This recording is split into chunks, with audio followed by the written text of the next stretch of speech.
ఈ వీడియోను చిన్న పిల్లలతో కలిసి చూడొద్దు. ఆధునిక భావజాలంతో నిజాలను ఒప్పుకోలేని మహిళలతో కలిసి చూడొద్దు. చరిత్రలో 1968, 69 సంవత్సరాల్లో అమెరికాలో ట్రాష్ క్యాన్ మూవ్‌మెంట్ జరిగింది.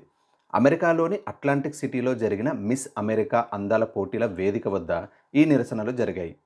అందాల పోటీలు మహిళలను కేవలం అందమైన వస్తువులుగా మారుస్తున్నాయని, ఇది మహిళలను తక్కువ చేసి చూసే పద్ధతి అని నిరసనకారులు భావించారు. మేల్ డామినేటెడ్ సొసైటీ మహిళలను కేవలం ఇంటి పనులకు లేదా తక్కువ వేతనం వచ్చే ఉద్యోగాలకు పరిమితం చేయాలని చూస్తోందని వారు నిరసన తెలిపారు. అందులో భాగంగా మహిళలు లిప్స్టిక్, హై హీల్స్, చీపురులు ఇలా కేవలం మహిళలు వాడే వస్తువులను చెత్తలో పడేశారు. నిజానికి ఎక్కడో 1, 2 చోట్ల మాత్రమే కొంతమంది మహిళలు తమ బ్రాను మిగతా వాటితో కలిసి పడేశారు. ఇదే మూమెంట్ను అప్పట్లో కొన్ని మీడియా హౌసెస్ తప్పుగా రాశాయి. ట్రాష్ క్యాన్ మూవ్‌మెంట్ కాస్త బర్న్ ది బ్రా మూవ్‌మెంట్‌గా మార్చారు. ఇదే మూవ్‌మెంట్ కొన్ని సంవత్సరాల క్రితం ఇండియాలో ఒక చిన్న అవేర్‌నెస్ తీసుకొచ్చింది. అదేంటంటే మహిళలు వేసుకునే బ్రా మహిళా సమానత్వానికి అడ్డంకి అని. స్త్రీ సమానత్వం కోసం బ్రాను తగలబెడతామని చెప్పారు. నిజానికి ఈ మూవ్‌మెంట్ పేరు తప్పు. అది మొదలైన సందర్భం వేరు.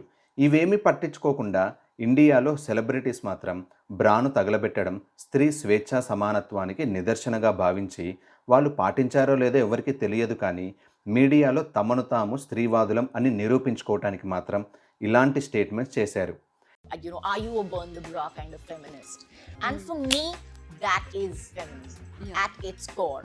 So yes, I am a burn the bra kind of feminist. I'm a feminist, honestly speaking. I could burn my bra any second.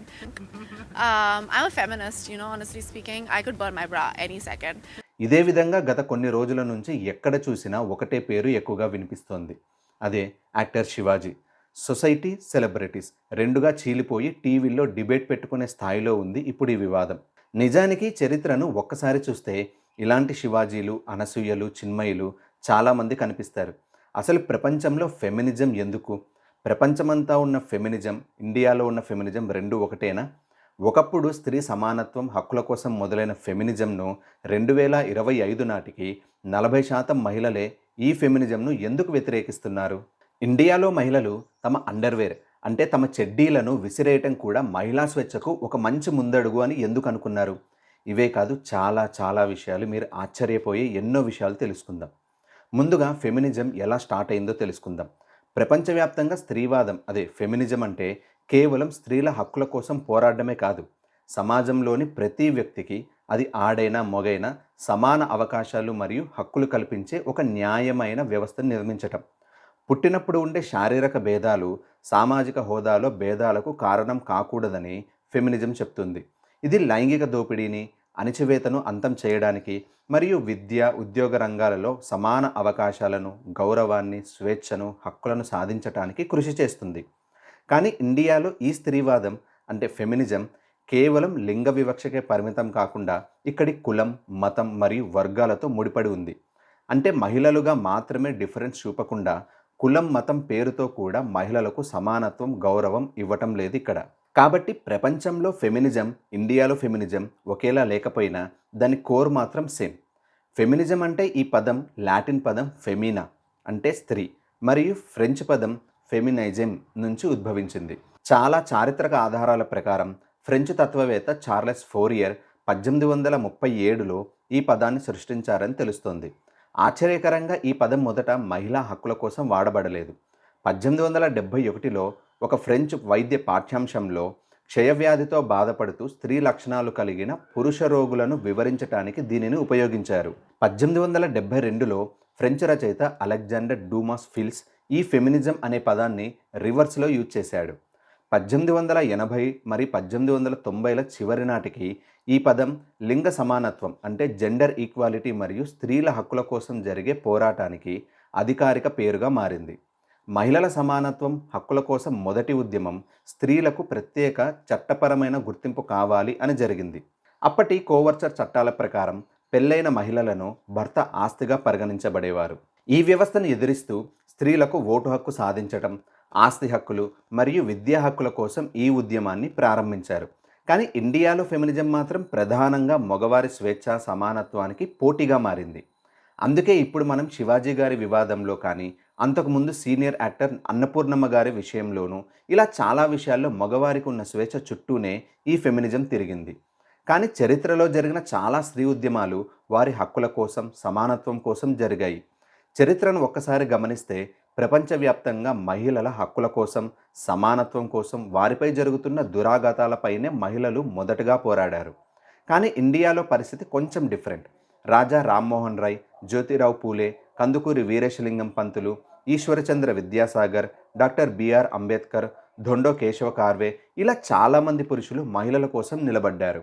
ఒక మంచి ఆశయంతో స్టార్ట్ అయిన స్త్రీవాదం ఇప్పటి పరిస్థితులకు ఎలా మారింది? ఒకప్పుడు హక్కుల కోసం పోరాడిన మహిళలు ఇప్పుడు మగవారికి పోటీగా తమ హక్కులు, స్వేచ్ఛ ఉండాలని పోరాడుతూ మొదట్లో మహిళల కోసం పోరాడిన మగజాతికి పీడకలగా మారిన మార్పులు అనేకం. టైం మారే కొద్దీ స్త్రీవాదం ఫెమినిజం ఆశయాల్లో కూడా మార్పులు వచ్చాయి. స్త్రీవాదం యొక్క చరిత్రను చరిత్రకారులు మరియు విమర్శకులు సాధారణంగా 4 ప్రధాన వేవ్స్గా విభజిస్తారు. కొందరు పరిశోధకుల ప్రకారం 5వ వేవ్ కూడా ప్రారంభమైందని చర్చిస్తున్నారు. ఇదే ఇండియా విషయానికి వస్తే మొదటి దశ సతీ సహగమనం, బాల్య వివాహాల వంటి సామాజిక దురాచారాల నిర్మూలన కోసం పురుష సంస్కర్తలు పునాది వేశారు. రెండవ దశ జాతీయోద్యమంలో భాగంగా మహిళలు పెద్ద ఎత్తున రాజకీయాల్లోకి, పోరాటాల్లోకి వచ్చారు. మూడవ దశ స్వాతంత్రం తరువాత సమాన వేతనం, ఆస్తి హక్కులు మరియు గృహహింస చట్టాల కోసం పోరాటం సాగుతోంది. ప్రస్తుతం ఇక్కడ కూడా మీటూ వంటి ఉద్యమాలతో 4వ వేవ్ ప్రభావం కనిపిస్తోంది. అంతలోనే డిజిటలైజేషన్, ఫారిన్ కల్చర్ను వేగంగా అడాప్ట్ చేసుకుంటున్న కారణంగా 5వ వేవ్గా స్త్రీలు తాము సాధించిన హక్కులను మగవారికి వ్యతిరేకంగా, స్త్రీల విషయంలో మగవారిని ఒక అడ్డంకిగా, స్త్రీల హక్కుల కోసం కాకుండా మగవారి స్వేచ్ఛతో పోటీగా ఇప్పుడు ఫెమినిజం కనిపిస్తోంది. ఇందుకు ఒక ఉదాహరణ చెప్తాను. 2012 తర్వాత ఫ్రీ ద నిపుల్ అనే ఒక ఉద్యమం నడిచింది. పురుషులు తమ పైభాగాన్ని బహిరంగంగా చూపించుకోవచ్చు, కానీ మహిళల విషయంలో అదే భాగాన్ని ఎందుకు నిషేధిస్తారు లేదా అసభ్యంగా చూస్తారు అనే వివక్షపై ఈ ఉద్యమం ప్రశ్నిస్తుంది. వక్షోజాలను కేవలం లైంగిక అవయవాలుగా చూడటం మహిళల స్వేచ్ఛకు అడ్డంకి అని, ఇది పురుషుల విషయంలో లేని వివక్ష అని ఈ ఉద్యమకారులు వాదిస్తారు. పింక్ చెడ్డీ క్యాంపెయిన్ జనవరి 2009లో కర్ణాటకలోని మంగళూరులో ఉన్న ఒక పబ్లోకి శ్రీరామసేన అనే సంస్థకు చెందిన కార్యకర్తలు చొరబడి అక్కడ ఉన్న మహిళలపై దారుణంగా దాడి చేశారు. మహిళలు పబ్లకు వెళ్లటం భారతీయ సంస్కృతికి వ్యతిరేకమని వారు వాదించారు. ఈ దాడి తర్వాత ఫిబ్రవరి 14 అంటే వ్యాలంటైన్స్ డే రోజు జంటలు ఎక్కడైనా కనిపిస్తే వారికి బలవంతంగా పెళ్లి చేస్తామని ఆ సంస్థ అధినేత ప్రమోద్ ముతాలిక్ హెచ్చరించారు. And that includes the head of the Sri Ram Sena, the group that carried out the attack. His name is Pramod Mutalik, and he has said, "We were only against pub culture, we did nothing wrong. I thank the court." ఢిల్లీకి చెందిన journalist నిషా Susan ఈ సంఘటనకు నిరసనగా pink చెడ్డీ campaign Facebook ద్వారా ప్రారంభించారు. ఈ నిరసనను చేపట్టిన సమూహం తమను తాము consortium of pub going loose and forward women, అంటే పబ్లకు వెళ్లే పద్ధతి లేని మహిళల కూటమి అని వ్యంగ్యంగా పిలుచుకున్నారు. తమను విమర్శించేవారు వాడే పదాలనే వారు ఆయుధంగా మార్చుకున్నారు. నిరసనకారులు ప్రమోద్ ముతాలిక్ కార్యాలయానికి వేల సంఖ్యలో గులాబీ రంగు అండర్వేర్లను కొరియర్ ద్వారా పంపారు. హిందీలో చెడ్డీ అనేది అండర్వేర్కు వాడే చిన్నపిల్లల పదం. హింసకు బదులుగా హాస్యం మరియు వ్యంగ్యంతో నిరసన తెలపడం దీని ముఖ్య ఉద్దేశం. ఈ ఉద్యమానికి దేశవ్యాప్తంగా మరియు అంతర్జాతీయంగా భారీ మద్దతు లభించింది. కేవలం వారం రోజుల్లోనే ఫేస్బుక్ గ్రూపులో 40,000 మందికి పైగా సభ్యులు చేరారు. నిరసన తీవ్రం కావడంతో ప్రభుత్వం ముందస్తు జాగ్రత్తగా ప్రమోద్ ముతాలిక్ మరియు అతని అనుచరులను వ్యాలంటైన్స్ డే ముందు అదుపులోకి తీసుకుంది. ఇది భారతదేశంలో సోషల్ మీడియాను ఉపయోగించి చేపట్టిన మొట్టమొదటి పెద్ద డిజిటల్ నిరసనలలో ఒకటిగా నిలిచింది. వై లోయిటర్ అనేది పబ్లిక్ ప్రదేశాలలో, అంటే పార్కులు, రోడ్లు, బీచ్లు మొదలైన ప్రదేశాలలో మహిళల స్వేచ్ఛ మరియు సమానత్వం కోసం భారతదేశంలో ప్రారంభమైన ఒక సామాజిక ఉద్యమం. సాధారణంగా లోయిటర్ అంటే ఎటువంటి పని లేకుండా కేవలం సరదా కోసం రోడ్లపై తిరగటం. సమాజంలో పురుషులు రోడ్ల మీద ఎటువంటి కారణం లేకుండా కూర్చోవచ్చు లేదా తిరగొచ్చు, కానీ మహిళలు కేవలం కాలేజీకి, ఆఫీస్కి లేదా అవసరమైన పనికి మాత్రమే బయటకు వెళ్లాలనే పితృస్వామ్య నిబంధన ఉంది. ఈ నిబంధనను సవాల్ చేయటమే ఈ ఉద్యమ లక్ష్యం. మహిళలు తమ వినోదం లేదా విశ్రాంతి కోసం నిర్భయంగా పార్కులు, లైబ్రరీలు, రోడ్లు వంటి బహిరంగ ప్రదేశాలను ఉపయోగించుకునే హక్కును కలిగి ఉండాలి. మంచి ఇంటి ఆడపిల్లలు రాత్రిపూట బయట తిరగరు అనే భావనను ఎదిరించటం, మహిళల భద్రత పేరుతో వారిని ఇంట్లోనే బంధించడం కంటే వారు ఎక్కడికైనా వెళ్ళేలా పబ్లిక్ ప్రదేశాలను స్నేహపూర్వకంగా మార్చాలని, సేఫ్ ప్లేసెస్గా ఉంచాలని ఈ ఉద్యమం కోరింది. ఇందులో భాగంగా మహిళలు పార్కులు, రోడ్లపైన అర్ధరాత్రి ఆకాశం చూస్తూ నిద్రపోతున్న వీడియోలను షేర్ చేశారు. హింజ్రా తోడ్, గులాబీ గ్యాంగ్, చిప్కో ఉద్యమం ఇలా చాలా ఉద్యమాలు ఇండియాలో మహిళల హక్కులు, సమానత్వం కోసమంటూ మగవారికి పోటీగా జరిగాయి. ఇవే కాదు, మహిళలకు వచ్చే నెలసరి కూడా మహిళలకు సమానత్వాన్ని దూరం చేసిందని కూడా పుస్తకాలు రాశారు. 1970లో షులామిత్ ఫైర్స్టోన్ అనే రచయిత్రి తన పుస్తకంలో మహిళలు అణచివేతకు గురవడానికి ప్రధాన కారణం వారి శారీరక నిర్మాణం. ఋతుస్రావం, గర్భం దాల్చడం, ప్రసవం వంటివి స్త్రీలను శారీరక బలహీనతకు గురి చేస్తాయని, ఆ సమయంలో వారు ఇతరులపై ఆధారపడాల్సి వస్తుందని ఆమె వాదించారు. దీనికి పరిష్కారంగా టెక్నాలజీ సహాయంతో కృత్రిమ గర్భాశయాల ద్వారా పిల్లలను కనాలని, అప్పుడే మహిళలు ఈ శారీరక బంధాల నుంచి విముక్తి పొంది పురుషులతో సమానంగా మారతారని ఆమె ప్రతిపాదించారు. ప్రముఖ ఫెమినిస్ట్ గ్లోరియా స్టెయినమ్ 1978లో ఒక ఆసక్తికరమైన వ్యాసం రాశారు. ఒకవేళ పురుషులకు పీరియడ్స్ వచ్చి ఉంటే దాన్ని వారు ఒక గొప్ప శక్తిగా, పౌరుషంగా చాటుకునేవారు. కానీ మహిళలకు రావటం వల్ల సమాజం దాన్ని ఒక బలహీనతగా, అసహ్యంగా చూస్తోంది అంటూ ఆమె రాశారు. ఇలా ప్రతి ఒక్కటి స్త్రీ సమానత్వానికి, స్వేచ్ఛకు ముడిపెడుతూ మహిళలు పోరాటం చేస్తున్నారు. ఇలాంటి వారికి మేమున్నామంటూ మూవీస్ కూడా హెల్ప్ చేస్తున్నాయి. నిజానికి ఒక మెట్టు ముందే ఉన్నాయి సినిమాలు. లిప్స్టిక్ అండర్ మై బుర్కా అనే మూవీలో నలుగురు మహిళల జీవితాల గురించి చూపిస్తారు. అందులో ఒక ఓల్డేజ్ ఉమెన్ ఒక యువకునితో ఫోన్లో ప్రేమలో పడుతుంది. చాలా సీరియస్గా సాగుతుంది. ఒక ఫైన్ డే వారిద్దరూ డైరెక్ట్గా కలవాలని అనుకుంటారు. అప్పుడు ఇన్ని రోజులుగా ఫోన్లో మాట్లాడుతున్నది ఒక ఏజ్డ్ ఉమెన్తో అని తెలిసి ఆ యువకుడు వెళ్ళిపోతాడు. ఇది జరిగినందుకు ఆ ఓల్డేజ్ ఉమెన్ బాధపడుతుంది. ఇక్కడ బాధితురాలుగా ఆమెను చూపించారు. ఇందులో తప్పేమీ లేదు. ఒక్కసారి క్యారెక్టర్స్ని రివర్స్ చేసి చూడండి. ఒక ముసలి వ్యక్తి ఒక యంగ్ గర్ల్తో ఇలాగే చేస్తే అప్పుడు బాధితులుగా ఈ సమాజం ఎవరిని చూడాలి? సాధారణంగా అయితే ఆ యంగ్ గర్ల్నే చూస్తుంది. జెండర్ మారితే ఇంత తేడా ఉంటుంది.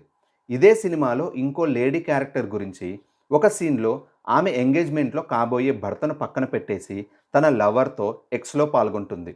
కానీ ఆమెకు ఎటువంటి బాధ లేదు. పోనీ పెళ్ళి ఇష్టం లేదా అంటే కాదు, హ్యాపీగా వచ్చి చేసుకుంటుంది. అదే మగవాళ్ళు చేస్తే విలన్స్గా చూపిస్తారు. మరి స్త్రీలు చేస్తే అది వారి చాయిస్. ఇలాంటిదే 4 More Shots అనే సిరీస్లో కూడా నలుగురు మహిళల గురించి ఉంటుంది. అందులో బోల్డ్గా నటించిన దామిని అనే క్యారెక్టర్ ఒక వ్యక్తితో ప్రేమలో పడుతుంది. అతను తన పేరెంట్స్తో దామిని కోసం ఎదురు చూస్తుంటే దామిని ఆ టైంలో ఇంకొకరితో ఎక్స్లో బిజీగా ఉంటుంది. ఇవేమీ తెలియని దామిని బాయ్ ఫ్రెండ్ ఆ తర్వాత కలిసి ఇద్దరు ఒకే ఇంట్లో ఉంటారు. అప్పుడు కూడా దామిని తన బాయ్ ఫ్రెండ్ను చాలాసార్లు చీట్ చేస్తుంది. దీన్ని గమనించిన దామిని బాయ్ ఫ్రెండ్ ఆమెను నిలదీస్తే దామిని ఏడుస్తుంది. అనుకోకుండా జరిగిందని చెప్తుంది. తనను తాను ఒక మోసపోయిన స్త్రీలా, బాధితురాలుగా ప్రకటించుకుంటుంది.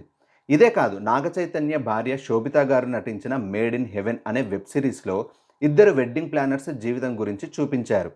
తారా అనే అమ్మాయి మిడిల్ క్లాస్ నుంచి వచ్చి ఉంటుంది. ఆమెను తన బాస్ సెడ్యూస్ చేస్తాడు. ఆ బాస్కు ఆల్రెడీ వేరే వాళ్ళతో ఎంగేజ్మెంట్ అయ్యింటుంది. కానీ తారా తన బాస్తో ఎక్స్లో పాల్గొంటుంది. దాన్ని వీడియోగా తీసి పెళ్లి చేసుకోమని బెదిరిస్తుంది. ఆ తర్వాత పెళ్లి అవుతుంది.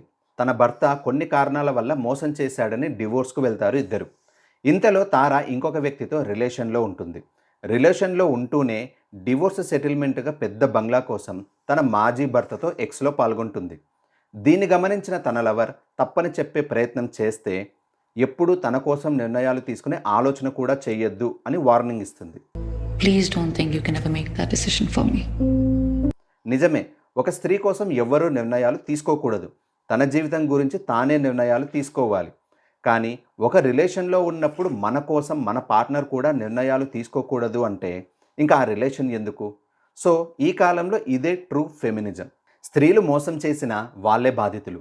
కానీ మోసపోయిన మగవారు ప్రశ్నిస్తే మాత్రం అది స్త్రీ స్వేచ్ఛా హక్కులపై తిరుగుబాటు అవుతుంది. ఎందుకంటే మగవారు మోసపోయారు అంటే అది మగవాడి చేతకానితనం అని నవ్వే సమాజంలో మగవాడికి ఏడిచే స్వేచ్ఛ కూడా లేదు. ఇవే కాదు, ఎన్నెన్నో వెబ్ సిరీస్, సినిమాలు ఇలాంటి ఫెమినిజంతోనే వస్తున్నాయి. తెలుగులో కూడా రీసెంట్గా వచ్చిన గర్ల్ ఫ్రెండ్ మూవీలో ఆడపిల్ల తన చున్ని తీసేయటం ఒక నిజమైన మహిళా స్వాతంత్రంగా చూపించారు.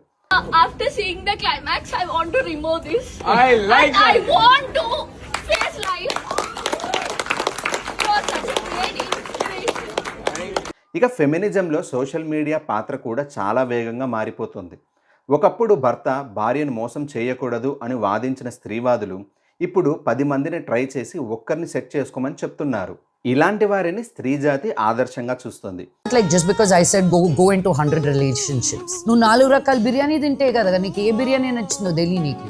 ఇప్పుడు సమాజంలో ఒక వర్గం మహిళలు ధూమపానం, మద్యపానం మరియు క్యాజువల్ సెక్స్ వంటివి మహిళా సాధికారతకు, సమానత్వానికి చిహ్నాలుగా భావిస్తున్నారు.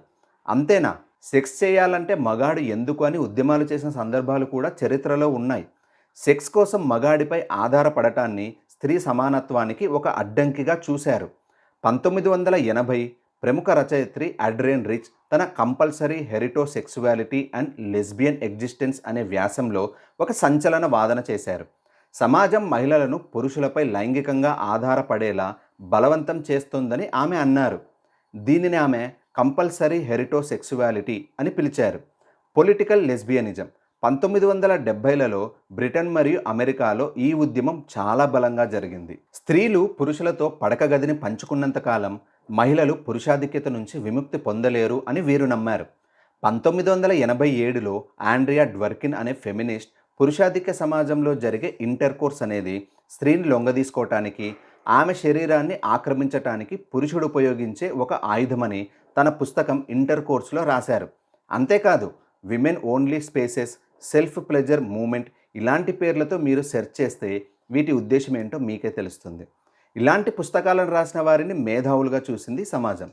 ఇలాంటి తీవ్రమైన ఆలోచన కలిగిన వారినే రాడికల్ ఫెమినిస్టులు అంటారు. దీన్ని రాడికల్ ఫెమినిజం అంటారు.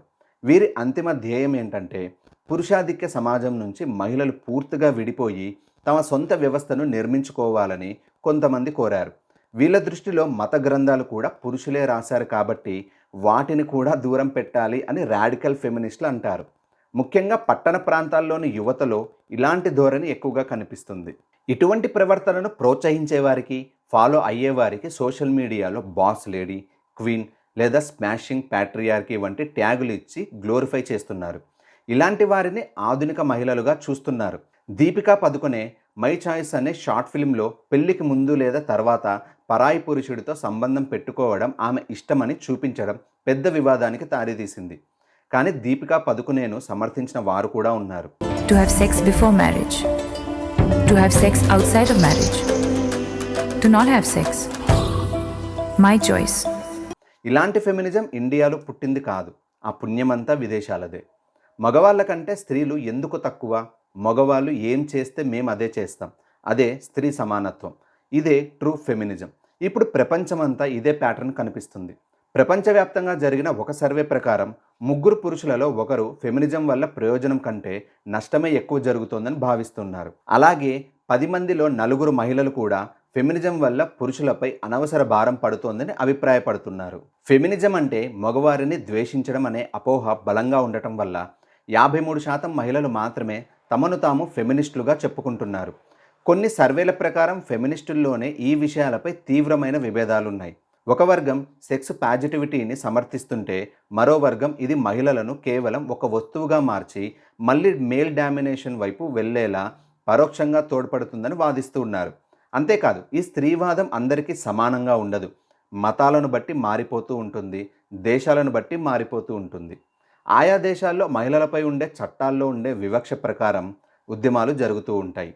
ఇక మతం విషయంలో అది ముఖ్యంగా హిందువుల్లో చీరకట్టు, బొట్టు, వేషధారణ, తాళి వేసుకోవటం, భర్త వెనకాలే నడవాలి, భర్త చెప్పిందే వినాలి లాంటి వాటి మీద మాట్లాడే ఫెమినిస్టులు క్రిస్టియన్స్ దగ్గరికి వచ్చేసరికి మహిళలకు మాత్రమే వక్షోజాలు ఎందుకు ఉండాలి, మెన్స్ట్రుయేషన్ ఎందుకు ఉండాలి, ఒకే భర్తతో వివాహం ఎందుకు, ఆల్కహాల్ మగవారే ఎందుకు తాగాలి వంటి హక్కులుగా మారిపోతాయి. ఇక ముస్లిమ్స్ దగ్గరికి వచ్చేసరికి ఈ ఫెమినిజం పూర్తిగా మారిపోతుంది. హిందువుల్లో చీర కట్టుకోవటం బానిసత్వంగా చూసే ఫెమినిస్టులు ముస్లిమ్స్ హిజాబ్ను మాత్రం మహిళల ఇష్టంగా చూస్తారు.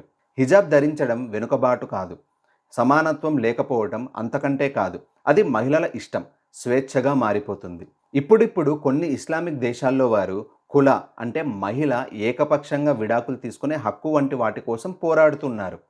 ఈ ఫెమినిజంలో మీరు గమనించిన విషయం ఒకటి ఉంది. అదేంటంటే హక్కులు, సమానత్వాలు అన్నీ కేవలం డబ్బున్న వారికి లేదా మంచి సెలబ్రిటీ హోదా ఉన్న వారికి మాత్రమే పరిమితం. సాధారణ మహిళల హక్కులు, అణచివేత, సమానత్వం కోసం ఎంతమంది మాట్లాడుతూ ఉన్నారు? ఉదాహరణకు మీటూ ఉద్యమం ఉన్నత వర్గాల మహిళలకే పరిమితమైంది. సమాజం నుండి వెలివేయబడిన దళిత మహిళలకు, పేద మహిళలకు అది ఎలాంటి ఉపయోగం లేదని చాలామంది విమర్శిస్తారు.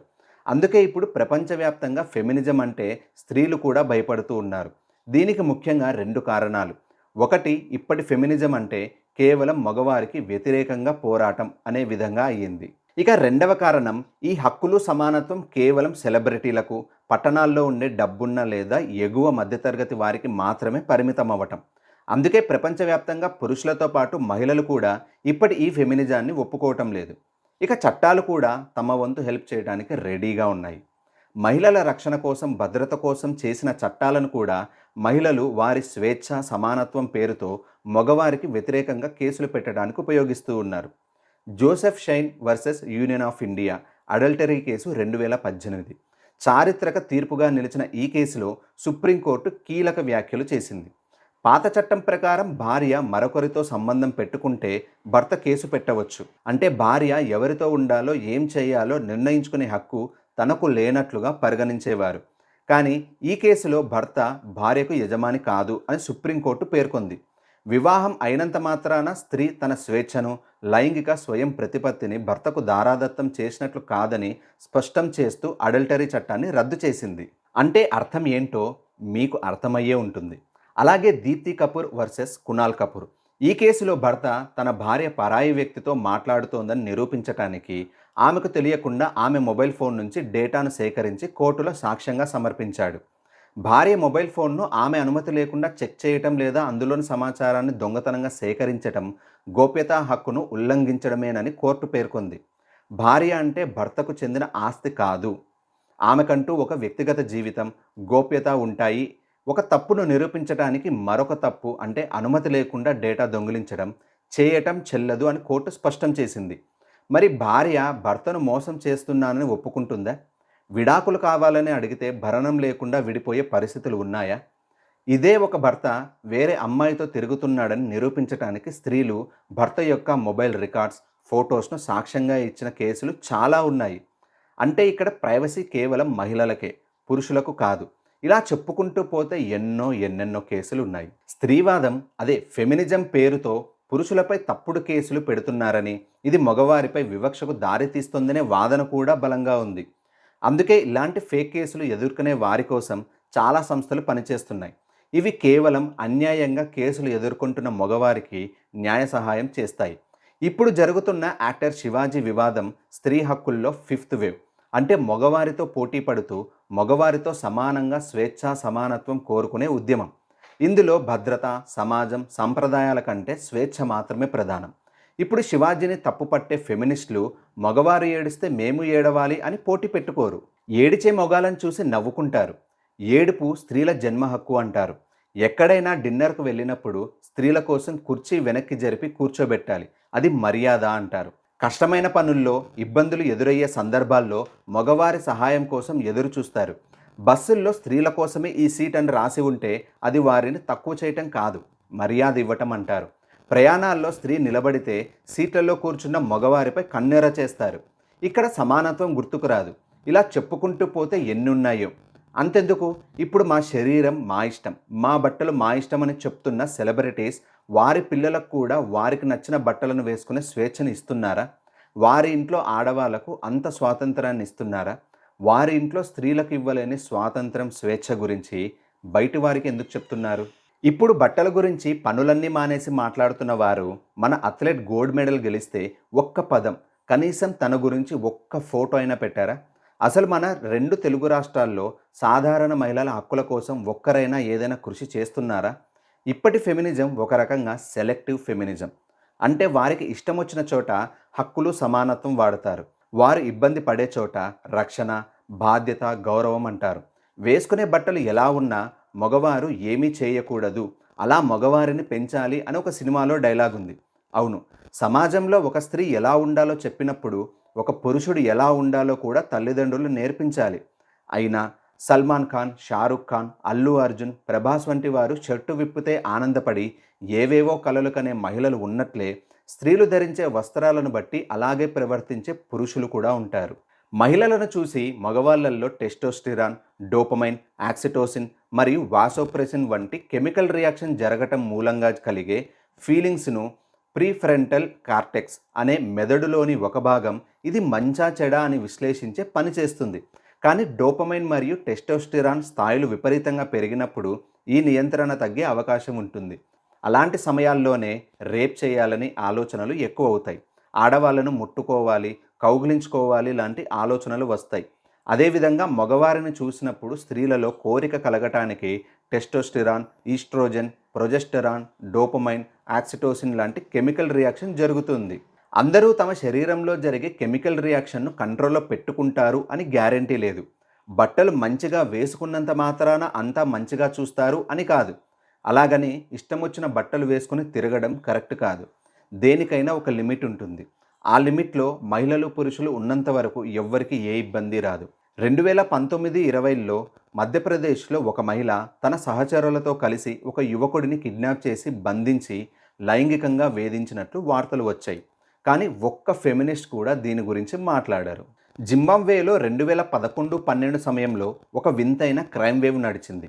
మహిళల ముఠాలు రోడ్లపై వెళ్ళే పురుషులను కార్లలో ఎక్కించుకొని, అంటే కొన్నిసార్లు లిఫ్ట్ అని లేదా కొన్నిసార్లు డైరెక్ట్గా కిడ్నాప్ చేసి గన్ పాయింట్తో బెదిరించి వారిపై అత్యాచారం చేసేవారు. వీరిని స్పెర్మ్ గ్యాంగ్స్ అని పిలిచేవారు. అమెరికాలోని కొన్ని రాష్ట్రాల్లో మహిళలు పురుషులకు డ్రగ్స్ ఇచ్చి లేదా బంధించి లైంగికంగా హింసించిన కేసులు FBI రికార్డ్స్లో ఉన్నాయి. నెట్లో కావాలంటే మీరు వెతకొచ్చు. భారతీయ చట్టం ప్రకారం అత్యాచారం అనేది కేవలం పురుషుడు మహిళపై చేసే నేరం. పురుషులపై మహిళలు చేసే దాడులు వెలుగులోకి రాకపోవడానికి ప్రధాన కారణం మగవాడు బాధితుడు ఎలా అవుతాడు అనే సామాజిక అవహేళన. దీనివల్ల చాలామంది పురుషులు ఫిర్యాదు చేయటానికి వెనకాడతారు. కాబట్టి అందరూ ఆడవాళ్ళు మంచివారు కాదు, అలాగని మగవాళ్ళు కూడా మంచివారు కాదు. స్త్రీ పురుషులు ఇద్దరు తమ పరిధిలో ఉన్న సమస్యలు వస్తున్నప్పుడు ఇక ఎందుకు లిమిట్లో ఉండాలి అని ఆలోచించే బదులు ఒక లిమిట్లో ఉంటేనే ఇలాంటి అత్యాచారాలు జరిగితే స్త్రీ పురుషులు తమ లిమిట్స్ దాటితే ఇంకా ఎన్ని అత్యాచారాలు జరుగుతాయో ఊహించుకొని కాస్త సమాజం పట్ల, ముఖ్యంగా కుటుంబం పట్ల గౌరవంతో హద్దుల్లో ఉంటే వారికి సమాజానికి చాలా మంచిది. వేసుకునే బట్టలు మన ఆలోచనలను ప్రభావితం చేస్తాయి, మన క్యారెక్టర్ను రిఫ్లెక్ట్ చేస్తాయి. కనుక కొంత జాగ్రత్తగా ఎంచుకోవాలి. పితృస్వామ్యమైన, మాతృస్వామ్యమైన కుటుంబ విలువలను, గౌరవాన్ని కాపాడటం ప్రతి ఒక్కరి బాధ్యత. ఇప్పుడు యాక్టర్ శివాజీ గారు ఆడవారు శరీరం కనిపించకుండా బట్టలు వేసుకోమన్నారే కానీ ఫ్యాషన్కు దూరంగా ఉండమని చెప్పలేదు. అసలు స్త్రీ సమానత్వం, స్వేచ్ఛ శరీరం కనిపించటంలోనే ఉందని నమ్ముతున్నారు కనుకే ఈ చిన్న విషయం పెద్ద వివాదంగా మారింది. స్త్రీల హక్కులు, సమానత్వం కోసం అణచివేతకు వ్యతిరేకంగా మొదలైన మహిళల ఉద్యమాలు చివరికి ఎలా మారాయో చూస్తున్నాం. నిజమైన ఫెమినిజం అంటే మగవారికి వ్యతిరేకంగా, వారిని శత్రువులుగా చూడటం కాదు. మహిళా అభివృద్ధిలో పురుషులను భాగం చేస్తూ సమాన అవకాశాలు, హక్కులతో కూడిన సమాజాన్ని నిర్మించటం. ఫెమినిజం అంటే పోటీ కాదు, సమానత్వం. స్వేచ్ఛ అంటే విచ్చలవిడితనం కాదు, బాధ్యతగా ఉండటం. నిజమైన ఫెమినిజాన్ని తెలుసుకొని మంచి సమాజాన్ని నిర్మించాలని కోరుకుంటూ మరో వీడియోతో మళ్ళీ కలుస్తాను. జై హింద్.